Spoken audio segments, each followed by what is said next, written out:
keenya hedduu duris ta'e amma akka bilisoomnu hin fedhan gonkumaa callifnee yoo teenye akka dursoo isa 70 itti seenuuf waan 60 keessa ture xiqqoo yaadachuun gaarii natti fakkaata kaka'iinsa ture waan sochii 70moota warraaqsa Itoophiyaa guutuuttis taate tageessite xiqqoo yaadachuun gaarii natti fakkaata ka dura yeroon isaa yeroo waraanni qabbanaawwan deemaa jiru Cold War deemaa ture addunyaan humni addunyaa bakka lamatti qoodame bahaa fi dhihaatti yeroo san keessa akka qabsoon dimokiraasii qabsoon bilisummaa sadarkuma addunyaattu jabaachaa dhufte warra kaampii dhihaa kaampii bahaa ka kaampii sooshaalizimtu warra koloneeffamee fi bilisummaaf falmaarra ture kana gargaara akkasitti fudhatama ture. Gara keenyaa yoo dhufnu gaafa Afrikaa keessa kaka'iinsi akkasumatti ture qaama qabsoo addunyaa sani qabsoo bilisummaa qabsoo dimokiraasii Itoophiyaa keessa Oromoo qofaa yoo fudhanne immoo sochii adda addaa ture kan Maccaa fi Tuulamaa dubbanne urban based warra magaalaa keessa qubate hojjettoota mootummaa gita garagaraa ka wal jaaree Pan Oromo Organization advocacy ka hojjetu ka dhaabe ka ummata mirgasaa barsiisu ka akka ufiis gargaaran waan mootummaan hin hojjenneef akka hojjetatan mataa ofiitiif uf gargaaran ka kakaasu ka dammasu jechuudha. Gara kaaniin sochii waraanaa ture falmaa hidhannoo Baale keessaa fi iddoo biraa achi duratu ture. Karaa aadaa, karaa afaanii, karaa ogbarruu kaka'iinsaa ture akka waldaa afran qalloo fa'a identity jechuudha. Eenyummaa Oromoo calaqqisuutu official ka ta'e warra magaalaa keessa qubatuun ka baadiyyaa qofaa miti sochii akkasii ture.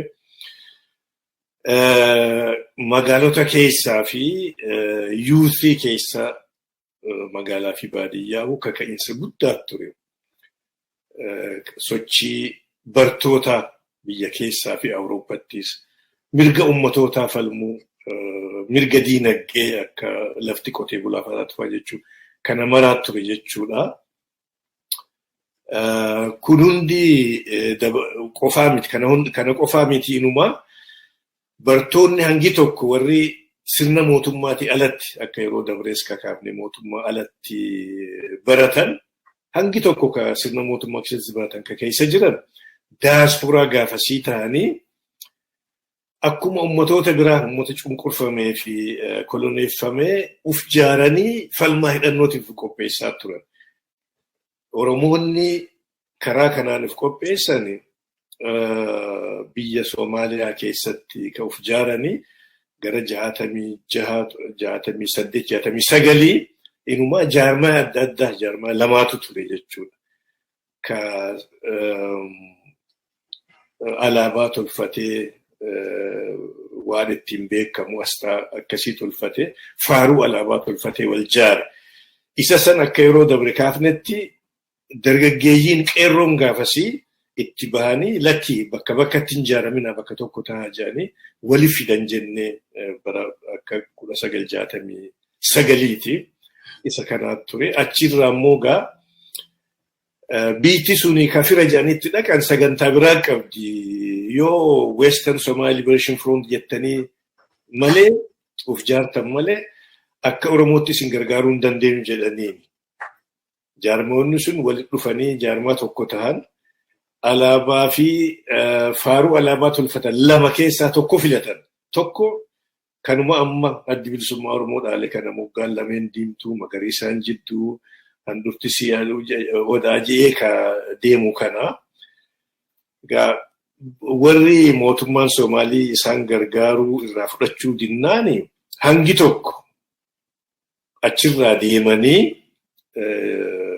adanitti biyya gaafa sirna sooshaalizim jala deemtu hariiroo adda addaatu ture uummata keenyaa fi uummata biyya sanii jidduudhaas achitti if ijaaran jechuudha. Namoonni maqaa kakaafne sun akka Kabir Hussein Suraafaatu dura dhaqee jaarraa abbaa gadaa faanis Elemuu Guntuufaa achi namoota baay'ee lakkoofsaan. San keessaa immoo dargaggeeyyiin akkasitti jabaattee jaarmeenni akka walitti deebi'ee jaarmaa tokko ta'uu goote suni duukaa dhaqanii leenjii fudhatanii biyya dhufuu irratti gaafa 69 qabanii qeerroo ganama warri jennuun warra sanii biyya seennee lollaa bilisummaa Oromootiif jaanii deebii irratti Soomaaliyaa keessa dabruu isaanii dhufee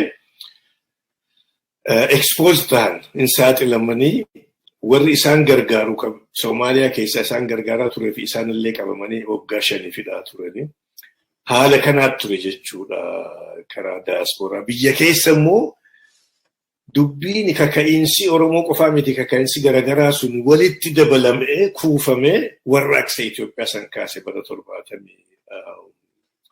73-74tti kaka'iinsa guddaa ture jechuu biyya Itoophiyaa keessa. Warri immoo daasporaan Oromoo sun akkasitti hin dhiifne bara 1971ttis 73tti immoo inumaa humna dabalatanii gargaarsa mi'a qeerroo ganamarraa hafte qabatanii biyya seenanii Elemoo Qilxuufaa jechuudha.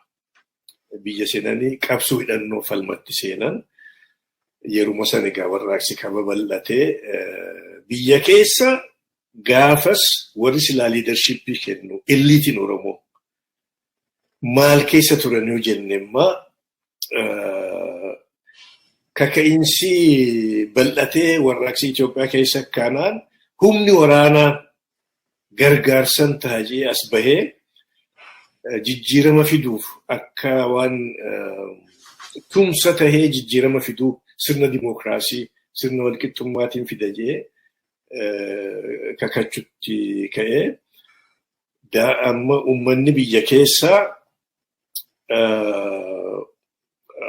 dargaggeessi harki caalu qeerroon gaafasii warra maarkisiin fooloo godhu dargiinis maarkisiin tana fudhate. Qeerroon ka Oromoo qofaa miti ka uummatoota biraatis akka ideoloojii isa jala deema. Yoo kun dhufe yoo dargiinis sirna dimookiraasiitiin fide eegajee illaalla isaanii hojis hojjannee wayitti bahuu dandeenya jechuu yaadni tokko kana ka ture. Gara kaaniin sirni mootummaa Itoophiyaa Oromoo balleessuuf jijjiiruuf malee Oromoo jiraachisuuf mirga uummata Oromootiif uummatoota biraatis tiksuuf hin tolfamne nun baasu kun ka jiru yaada kana wal dura dhaabbachaa ture. Namni hangi tokko maarkistoonni jaarmoota gaafas jajjarman paartilee adda addaattis miseensoman akka EPRP, Ma'isoon ka biyya keessaatii fi biyya alaatii dhufees. Namoonni garii dargumatti seenan. Yeroo jalqabaa inumaa dargiin heera haaraa tolcha jechuudhaan yeroo baay'ee balleessine namoonni adda addaa teenya heera Oromoofis ta'u ka uummata gara biraatiifis ta'u tolchuu qabna jechuudhaan uummata garaagaraa akka biyya san keessaatiin wal ta'uudhaan yaada kuusanii dargitti dhiheessuu koomishina heera tolchuuf qophaa'e sanitti dhiheessuu kanarratti yeroon baay'een dabarte. Waljittutti immoo illiitiin Oromoo qondaalonni Oromoo kasilaa hooggansa kennu maaltu nu baasaa falmitti wal falmutti yeroon baay'een dabarte. Harki tokko karaa paartii dafqaa bulaatiin mirgi uummatootaa kan uummata Oromootillee deebii argachuu danda'a jechuu.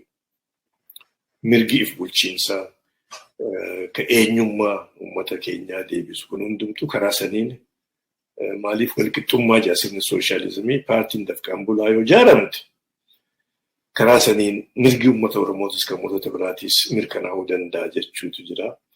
Akkaan sila kaasetti harki tokko immoo lakkii sirni kun sirna jijjiiramuu malee miti akkanatti jijjiiramuu falma hidhannoo deemuu qaba jechuu kanaatu yaadni dhiyaachaa ture. Kana haasawamaa jiru ka Elimufaanis duraan wareegamanii jalqaba 74tti akkuma sochiin sun jabaachaa dhufteen.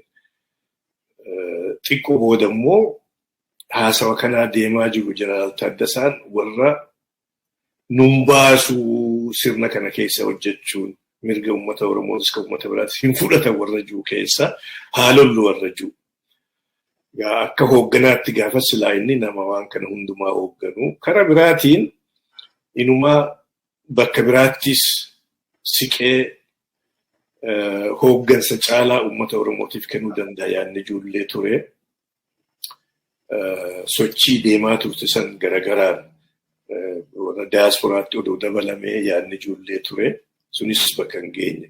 Inni biyyuma keessatti falma hidhannoo jalqabuuf namaanitu hanga tokko wajji bahee wareegamuun taate. Yaadni kuni akka deemaa jiruuni karaa diyaasporaatis waan biraatu dhalate. Sadarkuma gaafa Afrikaattu polotikaan naannoo keenyaa jijjiirame. Dargiin hawwii teenya qofaa miti ka Oromoo qofaa miti ifumaafuu sagantaa tolfate akka karaa nagaatiin jijjiiraman finne ifa baase. Falmaan Oromoota jidduu deemaa turte sun amma ifa taate jechuudha addaan bahutti ka'ee hawaasni polotikaa keenya jechuudha. Warri hangi tokko dargitti dabalamu kuni paartii adda addaatti hiramu harki tokko immoo lakki falmaa hidhannootu barbaachisa kajuu. Biyya ormaattis diyaasporaan rakkuma akkasiin lixxe. Warri Soomaaliyaa keessa jiru warri gaafa bara 1969 hidhame sunis gallakkifamanii mariirra turanii diyaasporaan Oromoo gaafasi. Warri Soomaalii akkuma duraan jalqabe mootummaan Soomaalii yoo maqaa Soomaaliitii qabattanii deemtanii nuus gargaartan malee jechuu fidan. Achittis yaadni bakka lama ta'e jechuu ka Oromoota. Mee itti fayyadamuu dandeenya warra Soomaalii kana warra jedhuu fi lakki. Warri Soomaalii sagantaan isaanii mootummaan Maamad Ziyaad Barre sagantaan ishii biyya Oromootii fi Impaayera Itoophiyaa keessaa inuma harka tokko East of the Rift Valley Adaamaa qabdee hanga Mooyyaalee gahu achirraa gara bahaa kana fudhachuudha akka isaan barbaadan weeraruudhaaf. Kanaaf qopheessaa jiranii. Isaan nu gargaaran jennee waan abdannu hin qabnu biyya teenya gallee haalollu warra ji'uutu argame achiis. Achi murantanii isaanis warri kana yaada kana qabu falmaa hidhannoo seennaa isaatu barbaachisaa nun baasu alagatti ergachuu hin dandeenyu kajuu biyya deebi'an. Isaan keessaa warra Baalee Sullaa ture warra bara 1969ttis falmaa saniif biyya deemuu isaanii jiru karan qabaman san akka namoota akka jaarraa abbaa gadaa fa'aa keessa jira. Warri biyya keessaa immoo ka falmaa saniin nu baasa jiru maadhii adda addaatti warra ijaaramee jiru isaan keessaa maadhoonni baay'een ka baarootumsaatti wajjin walitti hidhaa qabu maadhee inni keessa jiru 3-4 kan inaanis beeku kan waliinis keessa turre. Damee mootummaan Itoophiyaa sirni Itoophiyaa mirga keenya nu deebisuuf qophiin qabu hin danda'ullee falmaa hidhannoo dirqii tahaa warra jiru keessaa guruppii kanaatu jira. Warri biyya ormaatiif rakkinnitti mul'atee biyya deebi'an suniif warra kana walitti dhufe jechuudha. Kana lamaantu walitti dhufe adda bilisummaa Oromoo ijaaree. Yoomii kuni tahaa warri biyya ormaa jiru gara gara April March akkana biyyas deeman bara 1976. Warri biyya keessaa silaa'uu falmaa irra ture wal marii irra ture waggaa lamaan darbe 1974 irraa hanga 76 kana waan adda addaa keessa ture jechuudha. Warri immoo adda bilisummaa Oromoo jaaruuf qophii ture ka biyya keessaa kuni addi bilisummaa Oromoo sirnaan jaaramuun dura jaarmaa icaatu jiru. Karaa seeraa waan dandeenyu hojjechuun ni mala hanga dandeenyu hojjenna jechuuf jaarmaa icaatu Itoophiyaa ጭቁኖች ህዝብ ትግል ከጁ kan jaarmaa sochii cunqurfamoota Itoophiyaa kajuu Oromootaa fi warra kibbaa ka Oromoo fakkaatu muuxannoon isaanii cunqurfamoota keessaa warra baheetu waliin jaarame warri kibbaallee warri kaabaallee ammito keessa jiran namaan gateefu jaarmaa sanii ture waan karaa seeraatiin argamuu danda'u akkuma paartiin Ma'isoonfaa Ihaappaan jaaramanii jiran Ihaappaan lolarra jira fi paartonni biraa kan erga hojjetan hamma danda'ametti karaa seeraatiin hojjenna jechuun icaatuun tolfamtee sochiirra turre addi bilisummaa Oromoo jaaramuun dura yeroo gabaabaa gaafa addi bilisummaa Oromoo jaaramu golgaa ta'eef jaarmani sun miseensonni adda bilisummaa Oromoo akkuma jaarmoota kaanii Nabalbaalii fi Ma'isoonfaa warra uummata qopheessuuf galmi tokko tolfamee achi keessa warri maarkistoonni achi keessa hojjetan san isaanitti dabalameeti golgaa ta'eef jechuudha miseensota adda bilisummaa Oromootiif gaafa adda bilisummaa Oromoo ijaaramu. Haala kanaa ture jechuudha gaa biyya keessa marii yeroo fudhatte bilcheessanii dubbii qaqqabanii mari'achuu warra gara biraa adda addaa ka falmaa jiru sanii wajjillee yaada wal dura qabanii ilaalu fi daasporaa keessaa immoo warri falmaa hidhannootiif muratee dhufe sun walitti dhufee bifa tanaan addi bilisummaa Oromoo ijaarame mariin turtee fi ijaaramuun adda bilisummaa Oromoo bifa tanaan raawwattee gara ji'a waxabajjii Juun keessa bara 1976tti yeroo duraatiif sagantaa politikaa ifaa heera ittiin bulan dambii adda addaa ta waraanaa ta adabaa waan hundumaa ka qabu sagalee ka ta'uuf ammoo bakkalcha gaazexessaa jechuudha ka mouthpiece ka ta'uuf tolfate sirnaan ka jaarame addi bilisummaa Oromoo yeroo sanii akka dhugaa taate addi bilisummaa Oromoo ka jaarame qabsoo dheertuu deemaa turte sanirraa inuma achi fageessuu dandeenya gaafa falmaa hidhannoo kaate baala keessatti gaafa san durallee achi dabarsuu dandeenya sochii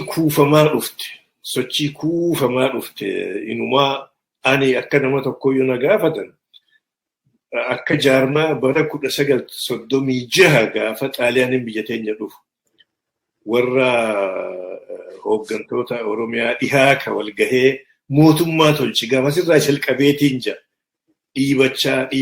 dhiibachaa akka ulfa yeroo dheeraa fudhate bara 1936 hanga bara 1976tti ulfa turte akka jechuuti jaaramuun sirnaan ka Oromoo so akkasittiin argaa akka kiyyatti gaammu jala bultiinsaa sochii 60moota keessa taate 70moota gara jalqabaa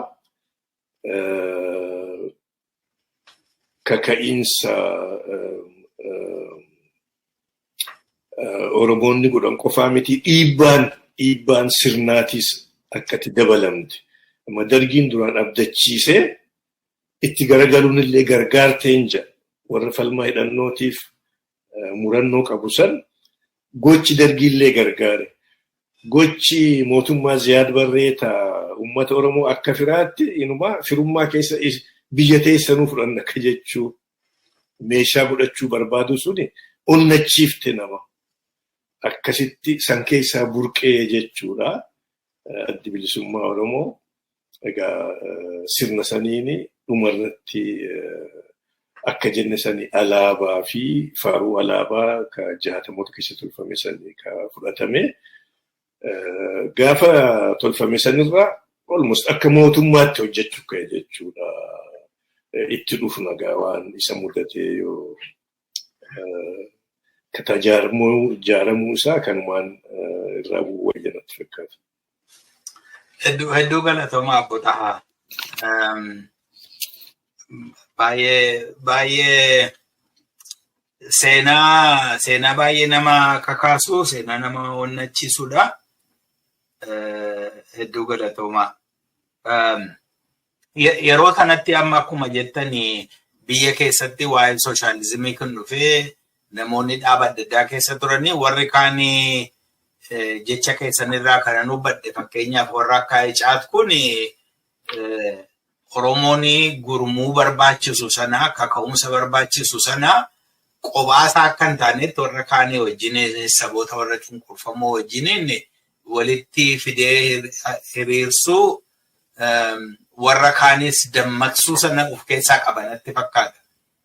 Warri kaan immoo Oromoota warri ta'an akkuma jettanii dhaaba adda addaa keessatti Meesoon keessatti PRP keessatti warri kaanis kan dargii sana Saded jedhama ture irraa yaadadhu booda Saded kan jedhamu tokko Abiyyootaawi Saded immoo maal jedhan kan ba'ee ture waan akkasii tureera. Falmiin jirus immoo maanni dubbiin ilaalchaa amma dubbiin fakkeenyaa fi rakkoon Oromoo rakkoo koloneeffatamuuti inni jedhu kuni difaayindiidheera. Falmii biraan tureera waan kanaan kan mormuu gara biraatti kan geessuu barbaadu yeroo sanatti. Namni keessa jiruu fi ka keessa hin jirre akkatti argu garagaraa hawaasni the political class amma gitni politikaa ka Oromoo harki caalu magaalotuma keessa jira. Isaan keessa immoo harki caalu Shaggar jira. Middle classiin Oromoo jechuudha kasila leadership kennu. Inni kun warri falmaa waan jiru in qoqqoodaman leftiin warri marxism fudhannee jiru gariin marxism gama san beektu akka faashiniiti Oromoo gariitiif. Walitti amanee dhugaan yaada isaa bilcheesse keessa beeku jiru. Kaaniif garuu akkuma faashiniitti ture jechuu dandeenya. Akkuma ummatoota biraa akkuma eliitii saboota kaanii Oromoonni in qoqqoodaman. In hirame jechuudha namni.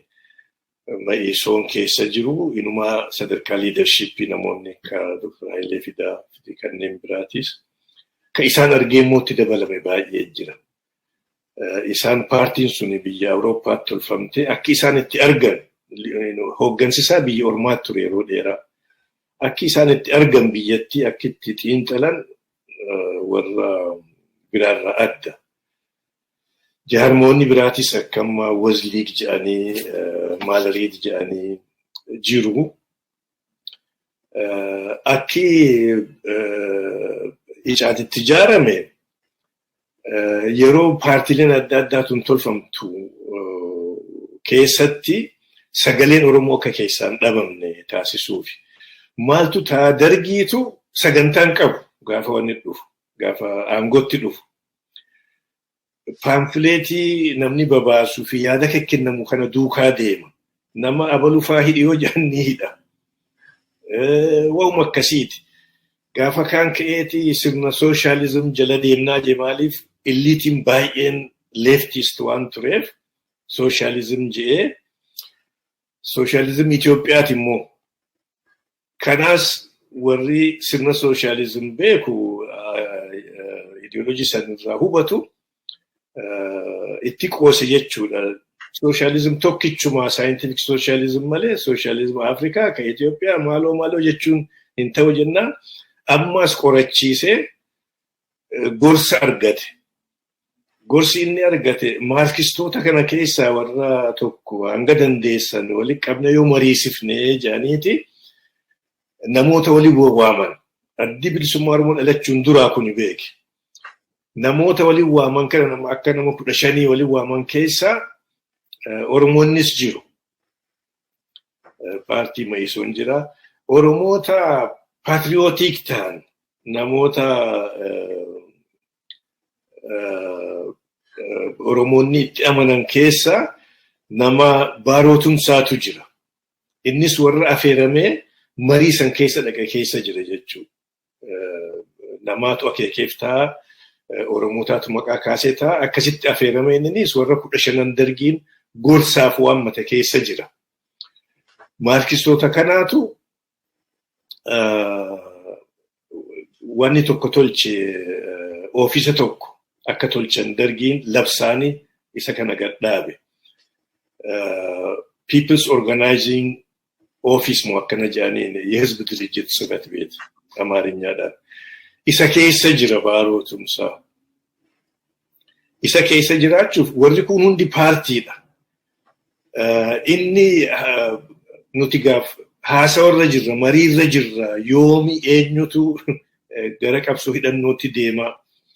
Hangasitti hanga marii tanaa deemaa jirtu inni affeerri san argate mana People's Organizing Office san seenuun dirqii taate. San keessa hanga danda'ame bakka karaa seeraa karaa polotikaa kana waan dandeenyu puush goona jechuu marii goone jechuudha. Bal'inaan mari'ata Baaroo Tumsaa gaafa affeeramu. Maadheelee adda addaa ta'isaa wajji hojjechaa ture taanaa wajji mari'atee waan icata akka tolfamtu ta'e. Gariin keenya qooda fudhanne wal gargaarreeti inni kophaa isaan hojjetu Baaroo. Itti fayyadamuu dandeenya hanga nuti wahirra geenyu karaa heeraa, karaa seeraa, karaa ifaan officially waan hojjetamuu danda'u. Sagaleen Oromoo maaliif keessaaf lammaffata ummatoota biraa gaaffii akka keenyaa qabu, gaaffii polotikaa, gaaffii bilisummaa, gaaffii dimokiraasii akka qabu, sincere warra ta'e warra genuinely democratic question kaasuu barbaadu wajji hojjenna. Abbaa fedhee yoo ta'e warra immoo cunqurfamoota ummata kibbaa kana akka keenyaa wajjin caalaa hojjenna jechuun mariin taatee Oromoonnis wal ramadanii bifa tanaan maadheelee keessaa Baaroo akka bakka bu'ee bakkatti affeerame san paartii tolchee akka achitti argamu. Namni biraa ka waliin achitti argame maqaa icaatiin Asaffaa Caboo nama jedhan nama warra kibbaati. Namni kun obbo Zagayyee ka lubbuun jiru innis mirkaneessuu danda'a. Isaantu ramadame. Warri duubaa gargaaru baay'eedha. Hundi keenya ni gargaara waan dandeenyu. Sagalee karaa sirnaa dhageessisuufi. Sagaleen Oromoo akka keessa jiraatu. Ummatoota biraatii wajji. Humnoota dimokiraasii hundumaa wajji hojjechuun akka danda'amu karaa saniin sun hojjetama. Gaafa addi bilisummaa Oromoo dhalatetti golgaa tahe jaarmeenni suni hanga danda'ame hanga ofiisni sun faca'utti dura Ma'isooniin rukutame warri EHAPaa seenumaa hudide EPRP'n jalqabumarraa hudidan achi dhaqu lolatti seenan isaan urban struggle goona jedhanii magaalaa keessa dargii lolanii kuffisuuf. Ma'isoonii fi guruppoonni kun akka Maalariid jedhan akka Wazliig ka jedhanis ture. Dargiin booda mangistuun faan ifumaafuu tolfatanii nabalbaal. Isa tolfate kaadiree waraana keessa namoota beekunni dabbaloota tolfatee barsiisee wanna godhe carraa qabuun. Hamma danda'ametti jaarmee sun achi keessa hojjete jechuudha. Bifa tanaan chaalenjiin gara hundaan ture. Achittis rakkoo jira. Ija hamtuun laalan jechuudha. Maaliif namni ni beeka. Warri Ma'isooni sirna Itoophiyaa saniin kolonii mitii jechuudha. Feudal expansion jennaa jedhan. Warri kun garii numaan fudhatu ka'a. Akka uummanni Itoophiyaa uummata tokko qabsoo gitaa malee jechuu warra sanii oofuutu jira. Warri akka Ma'isoon faan ammoo kanuma kolonii miti jedhan kanuma babal'achuu dagaaginsa sirna fiidaalizimii warra Amaara Shawaa sanii kanuma jedhanii mirga uummatootaa ammoo uummanni cunqurfame baay'ee jira. Mirgi isaanii tikfamuu qaba ni caallisaan. Dargiin faan waan akkasitti hin rakkifne baatiin isaan tolchanii xaxaa ture wanni gaafas deemaa ture. Garaagarummaan jirtu jaarmoota Oromoo garaagaraatii wajji kana Oromoota Mayisoon keessa jiran kan EPRP keessa jiran warri EPRP keessa jiran ififuu jaarmaa Oromoo damee tolfatan akkuma TPLFis OPDO tolchite. Mayisoonis damee tolchite. Dargiin ka tolchin natti hin fakkaatu yaadadhu. Rikruutuma godhate inni namuma Oromoota rikruut godhatee ergata malee dabballoota jaarmaa addaan tolchine. Mayisoonii fi EPRP'n ammoo damee tolfatan. Yaada TPLFs achirraa fudhatte OPDO ka tolchite kana. Warri adda bilisummaa Oromoo tolche. Kanuma icaatis tolchisan solid, patriotic, sabboonummaa Oromoo irratti ka jaarame ummatoota biraatii wajji mirga dhala namaa, mirga dimokiraasii tiksuu irratti walqixxummaa irratti waliin hojjechuu dandeenya. Oromoon ammoo mirga isaa guutuu argachuu malee biyya isaa qabeenya isaa irratti murteessuu eenyummaa isaa deeffachuu malee. Maaliif sirni ture suni beektu eenyummaa Oromooti haale. Maqaallee dhoowwatee bara maqaa Oromoo ofiin jechuu maqaa inni kenneef malee hin dandeessu. Bara 1974tti dargiitu irraa kaase maqaa sirni Itoophiyaa kenneef san Oromoo irraa.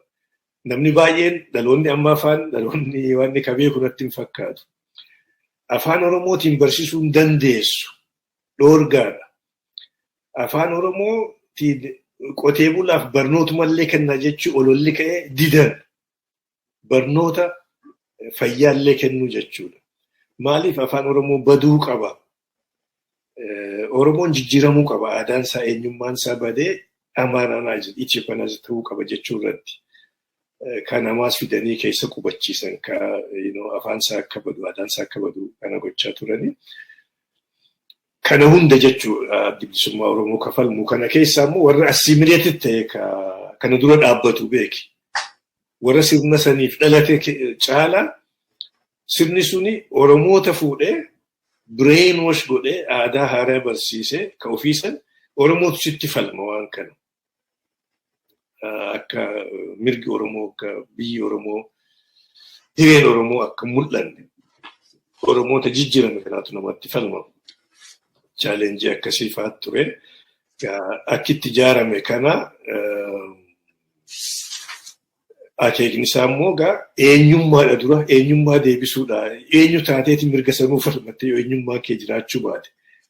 Sochiin duraan deemaa turte kaka'iinsi karaa Maccaa Tuulamaa, karaa Afran Qalloo, karaa aadaatii fi karaa adda addaatiin eenyummaa Oromoo deebisuun suni hidda taateef jechuu. Hiddi adda bilisummaa Oromoo baay'ee gaffagoodha. Sochii san hunda keessa ijaarame. Akkaan jee gaafa bara 1936 sochii deemaa turte tana hunda haammatee waan jiruuf hiddi isaa gadi fagoodha. Baduu hin dandeenye oduu irratti duulamu. Jaarmoonni adda addaa sun hundi gaafuma amma People's Organized Office san keessatti illee icaati irratti duulamaa ture. Karaa hundaan jechuudha. Karaa immoo interstate relationship Somaaliyaa fi Itoophiyaa jidduu Itoophiyaanis balleessuu barbaaddi adda bilisummaa Oromoo akka dhalate. Mootummaan Soomaaliyaatis balleessuu barbaada. Addi bilisummaa Oromoo gaafa jalqaberraa gaafa waraana tolfatee ofirraa falmutti ka'u gar lama lola jechuudha. Kanaatu isa mudate. Haala akkanaa keessatti dhalatee addi bilisummaa Oromoo qabsoon Oromoo kana keessatti hiddisii gad dhaabbachuu fi dagaaguu dandeesse. Hedduu galatooma abbootaa.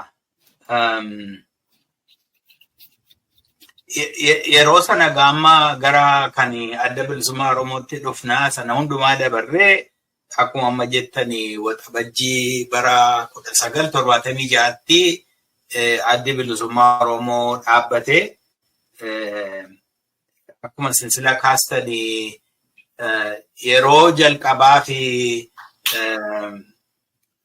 maanni sagantaa siyaasaa, sagantaa dinagdee, sagantaa karaa seeraa, heeraa, dambii adda addaa kan ittiin hojjetu maqaa Oromoo kanaan dhaabbatee qabsoon Oromoon gochaa ture inni gara jaarraa tokko olii sun yeroo jalqabaati hoggana argate. Yeroo jalqabaafiti dhaaba argate, institutionii argate. Institutionii sana fuudhee deeme. Amma addana dhaabbattanii yeroo reflektii gootanii argamtii dhumti 96tti argame kun historically ammam waan guddaadha jettanii ilaaltu.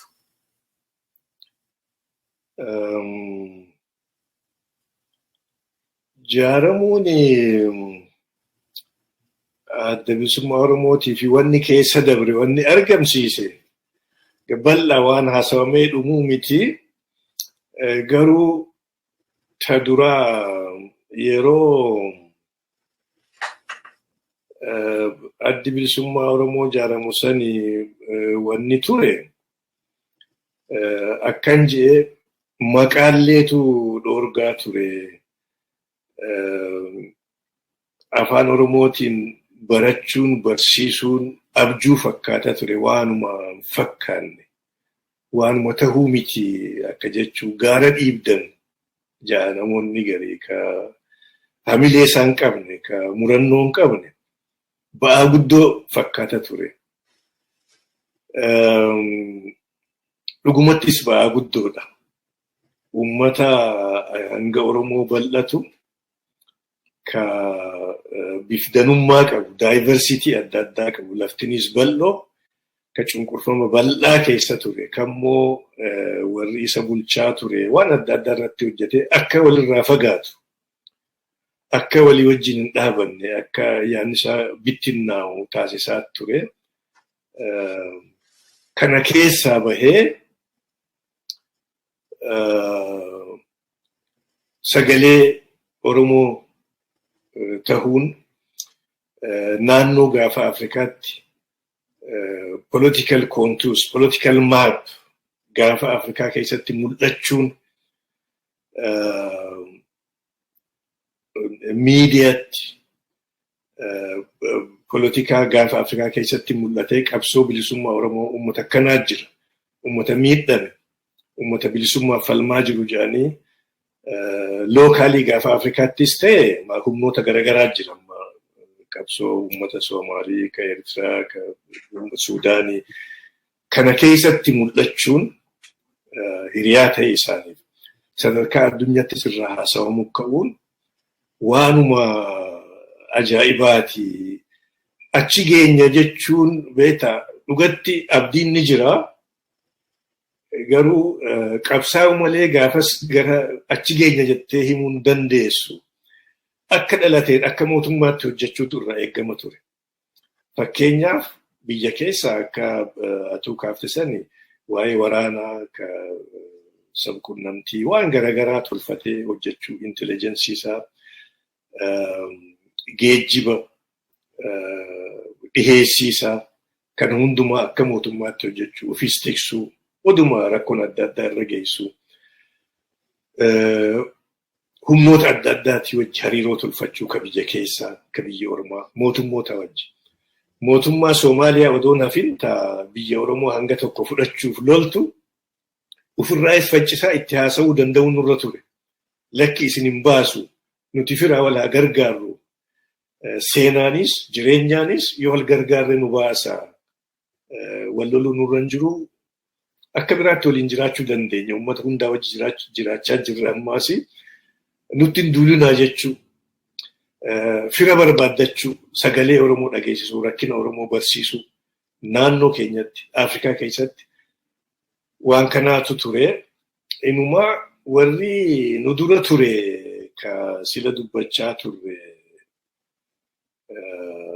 gargaartuun humnoota dimokiraasii, humnoota bilisummaa warra bahaati jechuuf warra gara leeftii kana warra Soviet Unionii fi tokkummaa Sovietii fi warra isaanii wajji dhaabatu jedhaniiti.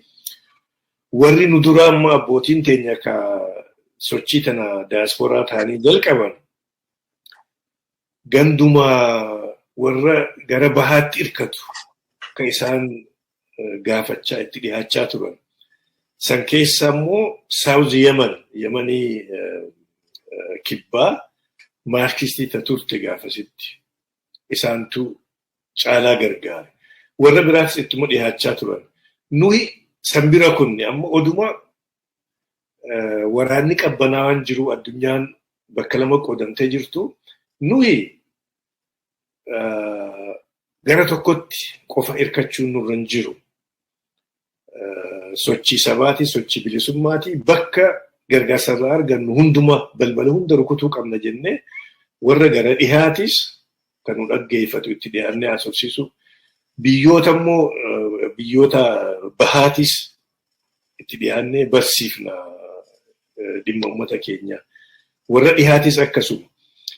Biyyoota akka baha walakkaa jedhamu Middle Eastii fi warra bahaa paartii fi mootummaan tokko waan taaneef yoo paartiin si dhiheessite yookiin mootummaan si dhiheessite dubbachuu fi waa gaafachuu itti haasa'uu dandeessa.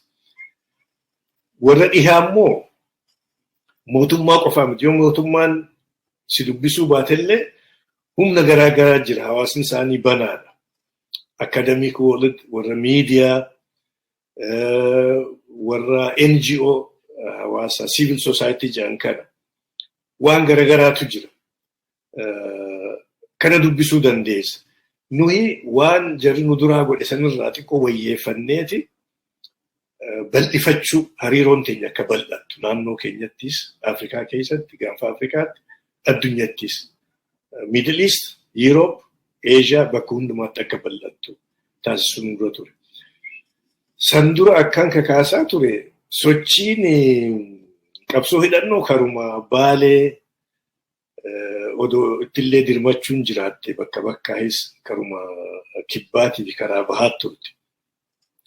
Murtiin taatee takka tana addi bilisummaa Oromoo akka dhalatee babal'achuu ka'een qabsoon Oromoo achi qofatti hidhamtee turuu irra hin jiru gara walakkaa biyya walakkaa naannoo Shaggar kana karaa Amboo, karaa Salaalee, karaa Dhihaa, Macca keessa karaa Wallaggaa dhaquu qabdi jechuun hariiroo alaa babal'isuu saniin walitti hidhamtee akka qabsoon naannoo biraatis geessu keessattuu gara Dhihaa dhuguma akkuma yaadame saniin yeroo gabaabaa keessatti akka karaa saniinis sochiin jalqabu taasifame bara 1979 irraa qabee achirraa qabsoon haba qaalamte jechuudha akkuma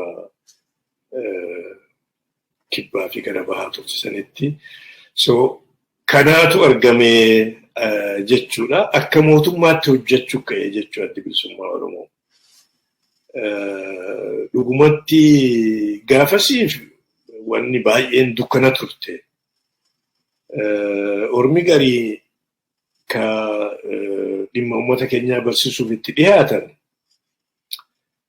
maaluma isin rakkisee uummanni danuun kun yoo lakkoofsa uummata Oromootti himtu yoo qabeenya Oromiyaa itti himtu ajaa'ibatti ta'a akkamitti cunqurfamee jiraata uummanni danuun kun karaa adda addaatiin aangoo fudhachuu isinirra ture biyya addaatis maa jettan faajaa maaliif namni keenya mirga hiree murannaa jennu biyya addaatis ta'uuf mirga qaba jenna sanii uummata biraatti hojjes jiraachuuf Itoophiyaa keessas ta'e bakka biraattis jiraachuuf mirga qaba jennaa miti maaluma isin dhibee ka biraafaa dubbattu warra jiruus turanii kanaatu ture ka biyya keessa hanga xiqqaa tokkoon itti deebi'e namoonni Oromoo ka jechaa turan keessaa ka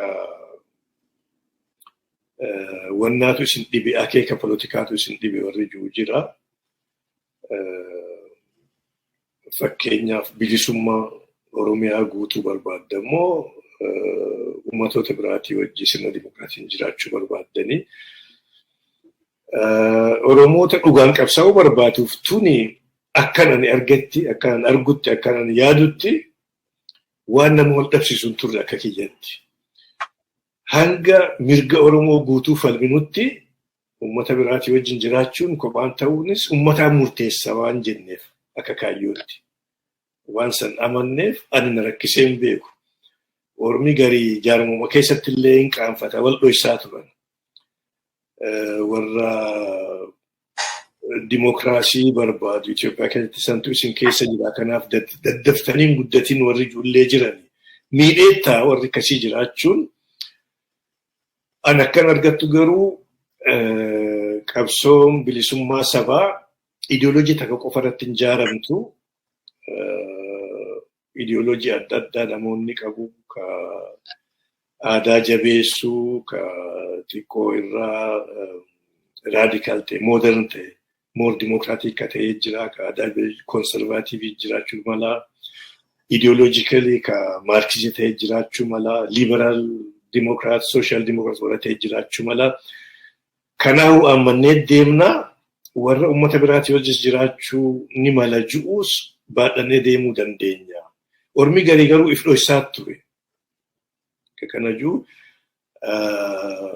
miidhaallee fiduu danda'a ta'a, fideetis ta'a. Akka argutti garuu yeroo addi bilisummaa Oromoo ijaarame fi hanga qabsoon sadarkaa ta'uu geessutti hundumaatu nu barbaachisa ture. Parsantii meeqa walabummaa Oromootti amana jettee akkatti meeshar gootu hin jiru. Nama sochii falmaa Oromoon godhu, addi bilisummaa Oromoo godhu, karaa polotikaa, karaa hidhannootis falmaa san gargaaru hundumaa hammachuun nurra ture. Adda baasuu hin dandeenyu. San keessa gaa warri akeeka adda addaa qabu ka qalbii guutuun itti amannes keessa gugatee seenettaa ka yoo isaanii ifuu isaatii jireenya gaarii argate shumata argate qabsoon bilisummaa Oromoo bakka geesse jedhee fudhatullee hin jira ta'a. Akkuma ummatoota biraa keessa ayyaallallattuunis jiraachuutu mala kana seenaatu galmeessaa waan itti rakkannu miti. Ummata hunda keessa wanni akkasiin jirti. Garuu nama bilisummaa Oromootti amanee kaayyoo adda bilisummaa Oromoo fudhadhee jedhee dhiyaate hamma dandeessu qorattee qooda fudhachiisuun dirqii ture. Eessaa waa dhufu bifa tanaan deemaa turre jechumaa fi jalqabaa. Ba'aansi guddoo fakkaatti har'a kunoo eenyummaan Oromootis deebitee Oromiyaanis dalattee afaan Oromoo akka badutti murame aadaan Oromoo akka sirna gadaafaan akka badutti muramte sadarkaa yuunivarsiitiitti ittiin barsiifama.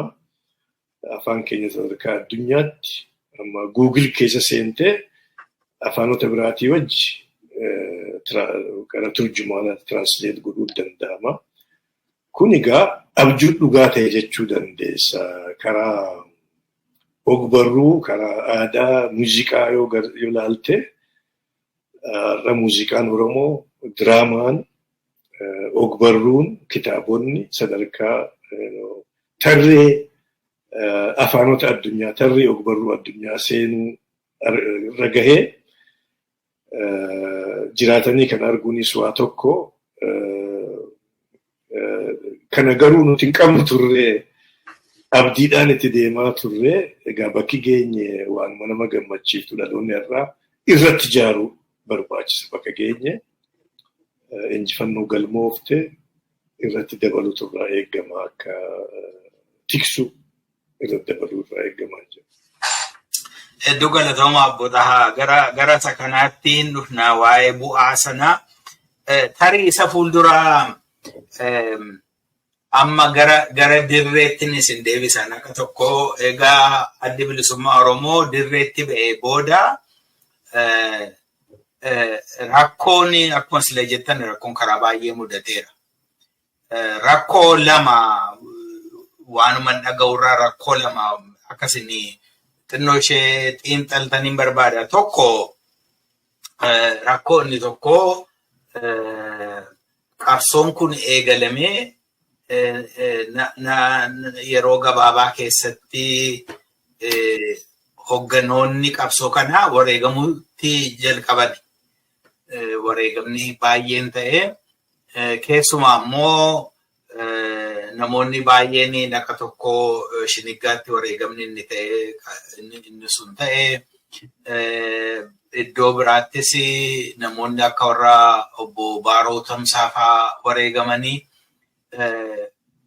karaa sanaa maa'inni hoogganoonni dhabamuurraan kan ka'e qabsoon suni miidhaan irra ga'eera isa ilaalchisee akkasitti himtaniin barbaada. Tannoo shakka rifleektii gootanii tokko immoo eega qabsoon kun eegalee booda deebi'ee namoodumti duraan qabsoo kana walii wajjiniin eegalan immoo wal hiruun dhalate natti fakkaata. Fakkeenyaaf tokko kan fudhatamee ilaalamu addi bilisummaa Oromoo fi addi bilisummaa Islaamik Oromoo IFLO ni jedhamu gidduutti amma namoonni qawweedhaan illee walitti deebi'anitti ga'eera kan jedhu dhageenya. Mee warra kana rakkoo gidduu sanatti mudate xinnoo ishee rifleektii godha irratti.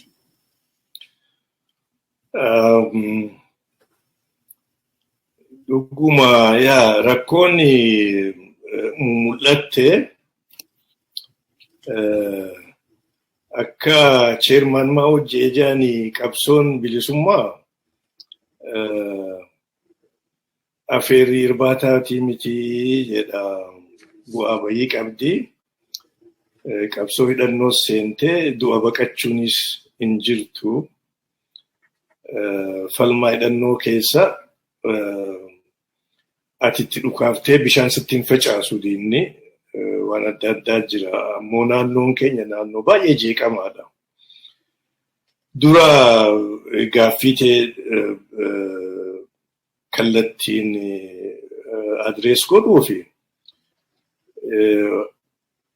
jaallan keenya akka Jaalbaaroo Tumsaa warra qabsoo bilisummaatii fi adda bilisummaa Oromootti ijaaruu keessatti qooda olaanaa qabu. Isaa fi Badhoo Dachaasaa yeroo tokkichatti kan wareegamanii. Kuni gaaga'ama aksidantii ta'e. Waan namni tokkollee yaadee miti. Jarri lachuu warra sadarkaa olaanutti qooda kennaa turanii qabsaa'ota keessatti akka ajaa'ibaatti warra namoonni miseensonnii fi deeggartoonni hundi amantii irra qabanii akka hin taane wareegamanii miidhaa guddootu argame sanirraa. Namni nahee sanirratti qabsoorra hafee jira. Waan adda addaatu ta'ee tokko kana. Tura keessa kuni dabree gaafa bayyanannee jennu akkuman dura kaasee waraana Itoophiyaa fi Soomaaliyaa jidduutu ture. Waraanni xiqqaan addi bilisummaa Oromoo gaafas jalqabe gara lachuu lola. Dargii sifirraa faccisa, waraana Ziyaad Barreetii sifirraa faccisa. Inumaa warri Ziyaad Barree fa'aan abaluu fa'aa ajjeesaa jedhaniiti horii ramadanii ejantoota ergaa turanii waraana adda bilisummaa Oromoo balleessuuf. Akkuma warri sirna Itoophiyaa hoogganu kaayyoon adda bilisummaa Oromoo ka Oromoon jiraachuu qabdi jiru akka hawaasaatti as a political community, as a cultural community jiraachuu qaba, mirga qaba jiru kuni deadly enemy Itoophiyaati jedhanii yaadan beekta. Warri amma aangoorra jirullee kana yaadan. Warri mootummaa Ziyaad Barrees akkasuma yaada. Greater Somaaliyaa tolchuuf biyya impaayera haaraa Somaaliyaa tolchuuf gufuun guddoon adda bilisummaa Oromooti jedhanii yaadan. Kun egaa jeequmsa baay'ee uume. Isaanillee namni keenya hidhannoon qabu ka isaan bira dhaqee leenjii fudhatee hidhannoo argatee dhufee waraana dabalamuu jira. Tooftaa baasuu qabda. Dargiirraa namoota rikriit godhachuu qabda. Karaa adda addaatiin. Warra ifumaafuu waraana adda bilisummaa Oromoo jira gaafa ja'an dhiisee itti dabalamuu jira. Waan akka laafatti ilaalamuu miti kana maaneej godhuun dura ufii ijaaramanii socho'uun warra si gargaaru keessatti. Humnoota immoo ifii ijaarte qofaa miti humna garagaraa sitti dabalamu kanaas jaartee qindeessitee dammasitee sirna qabachiiftee bobbaasu jechuun waan guddaadha. Namni immoo warri adda bilisummaa Oromoo jaare kunis akkaan sila kaase warra biyya keessa qabsaa'aa ture. Gariin barattoota kun qotee bulaa tikfataa giraajuweetii yuunivarsiitii meeqa gita adda addaati jechuudha. San keessa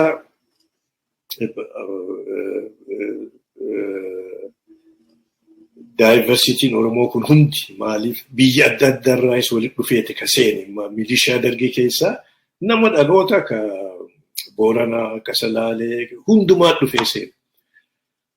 Uummata bal'aa kana qindeessitee jaartee sochoosu jechuun amma yoo deebinee ilaallu laafa fakkaataa garuu waan akka laafatti ilaalamu miti. Dura warrumti jaarmaa san tolche wal dhuunfachuun ka daasporaa ture jaatamoota keessa warra Soomaaliyaa keessatti waggaa 5 ture ka Baalee keessa falmaa ture jaatamoota keessa Maccaa fi Tuulama keessa ka ture ka magaalota keessa sadarkaa adda addaatti qabsaa'u kana hunda walitti dhufe jechuudha. Chaalenjii guddaadha. Keessa qunnamee kana keessa gaa ka tattaafatamaa ture. San keessa yaadammoo sila kaafne tokko technically managementiitu jira. Yaada politikaa garagaraatu jira. Dubbiin aangoollee jiraachuutu mala. Kana keessa ka garaagarummaan dhalattee humni hangi tokko fottoqee achi bahee ka ifloo tolche. Namoota sadarkaa olaanootti qabsoo kanaaf gumaachaa ture. Namoota akka Jaarraa Abbaa Gadaati. Walitti bu'iinsi xixiqqaan ture. Addi bilisummaa Oromoo akka itti san haandil godhe garuu takka akka walirratti hin bobba'ane. Hamma danda'ametti akka biyya keessatti illee biyya Oromootti illee akka walirratti hin bobba'ane. Alagatti irratti illee akka waliin himanne isa ka deemaanii turre. Tura keessa akeekni kun gaafni nu harka lallaafe jira. Garuu hamma dandeenyu akka walirratti bobba'uun akka hin jiraanne biyya keessa yoo ijaaramanii iddoo biraatti qabsaa'an dandeenyu wal gargaaraa danda'amuu baattus namuu jaarmanni hundinuu dhimma fi hojjeta. Biyya Ormaattis ka gorsaa turre namoota ifloo gargaaru akka walitti hin buune hamma dandeenyu. Yeroo hunda akki barbaannu nu ta'e jechuu hin dandeenyu garuu akeekni deemnuun kana. Akka walirratti hin bobbaane, akka olola walirratti kan oofne, alagaa biratti akka maqaa waliin xureessine isa akka deemaanii turre miidhaan hangi tokko argame. Amma kun egaa ka iflootii fi ka adda bilisummaa Oromooti takka takka